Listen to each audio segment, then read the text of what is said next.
Rose, Vanessa Demouy, et Antoine, Frédéric Diefenthal, sont de vieilles connaissances. Dans le passé, ils n'ont pas réussi à conjuguer leur histoire au futur.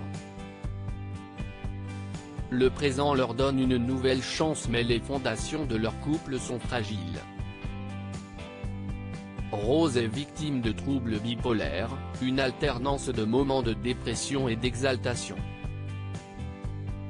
Même si elle se soigne et se montre courageuse, elle vit en équilibre instable. Après de longues hésitations, Antoine se montre prêt à assumer ses sentiments vis-à-vis d'elle, mais Souleymane, son fils adoptif, est réticent, voire franchement hostile, à la perspective d'une cohabitation avec Rose. Valérie va-t-elle bientôt revenir ? Dans un coin de sa tête demeure l'espoir de retrouver vivante Valérie, sa mère adoptive. Les auteurs n'ont pas tué le personnage.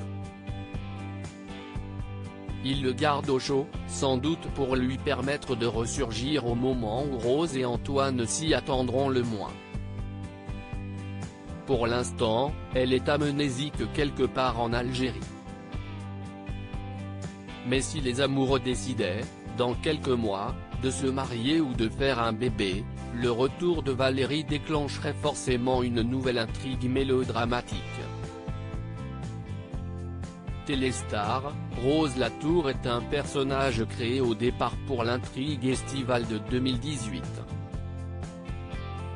Comment se fait-il qu'1 an et demi plus tard, elle soit toujours là ?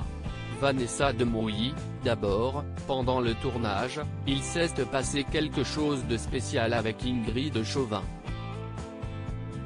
Non seulement on a adoré travailler ensemble, mais on a aussi jeté les bases d'une solide amitié. Je sais qu'elle a fait savoir à la production qu'elle souhaitait me voir venir. Il a quand même fallu attendre les retours des téléspectateurs. Comme ils étaient plutôt très positifs, TF1 a demandé à la production de continuer à écrire pour le personnage de Rose. Rose a été diagnostiquée bipolaire. Comment faites-vous pour qu'elle ne soit pas que ça ? Je l'ai construite comme une femme malade, certes, mais stabilisée par son traitement. Ça n'empêche pas de la montrer faillible, sensible, toujours sur le fil, en souffrance. En tout cas, l'arrivée de ce personnage a permis d'évoquer un trouble dont on entend souvent parler mais dont on ne sait pas grand-chose. J'ai reçu beaucoup de courriers de gens concernés qui me remerciaient de ne pas en avoir fait une folle hystérique. C'était important pour moi qu'on l'aperçoive dans toute son humanité. Si est satisfaisant de se dire que, parfois, notre métier peut avoir une certaine utilité. Où en est-elle aujourd'hui ? Depuis Noël, Rose ne subit plus. Elle a repris les rênes. Elle s'est réapproprié ses émotions et s'est mise en mode girl power. Ça fait un bien fou de la voir s'assumer. Comment évolue la relation avec Antoine, joué par Frédéric Diefenthal ? Antoine s'est fait passer pour Marco, Rose a découvert la supercherie et l'a obligé à se démasquer. Suite à cet épisode difficile, ils entament une nouvelle étape dans leur histoire. Antoine n'a plus peur de lui avouer ses sentiments. De son côté, Rose accepte enfin d'être aimée. Mais comme rien n'est jamais simple, un obstacle se dresse entre eux. Encore.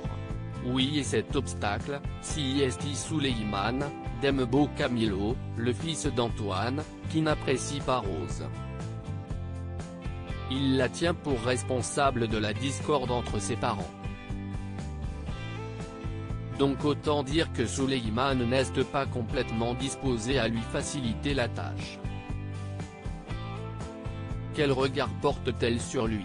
Elle sait très bien par quoi il est passé. Elle connaît son histoire, il a été adopté parce que ses parents biologiques ont péri dans une catastrophe. Sa mère adoptive a disparu sans qu'on sache vraiment si elle est morte ou pas.